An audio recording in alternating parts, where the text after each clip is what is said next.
Мен өзім ұбт-ны Аржан апай тапсырдыңыз? 3 рет тапсырғам ғой. Мәссаған, 3 рет тапсырдым, иә. Мен қайта пәнімді ауыстырып, өзімді іздеумен болдым да. Яғни ұбт мен үшін бір қиындық құралы болды да басында. Бірақ та уақыт өте келе мен өзімді іздеу құралына айналдырдым ұбт-ны.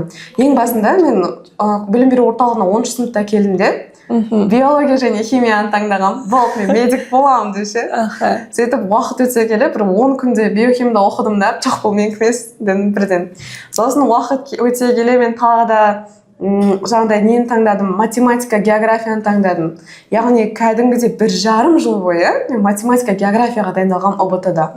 Болды, мен маркетолог боламын десе, мен менеджментқа түсемін деп. Яғни кәдімгідей өзім алдыма мақсат қойдым. Және де ол кезеңде маркетолог деген мамандық ол андай сұранысқа ие актуал, қазіргі таңда өте жақсы. Қазіргі кезде бізде курстар өте көп, иә, бірақ та оқыған, яғни білім алған маркетологтар өте күшті, ештеңе айтпаймын. Жай ғана менікі емес болды. Қалай білдіңіз өзіңіздікі емес екен? Оқыдыңыз, сіз дайындалдыңыз, одан ұбт тапсырдыңыз ба?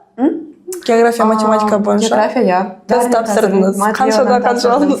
Басында мен қиналып 80-нен аса алмай жүргенмін негізінде. Сосын көптеген жаңағыдай жетістікке жеткен, яғни ұбт-ны жақсы тапсырған оқушылармен және де мұғалімдермен араласа бастадым.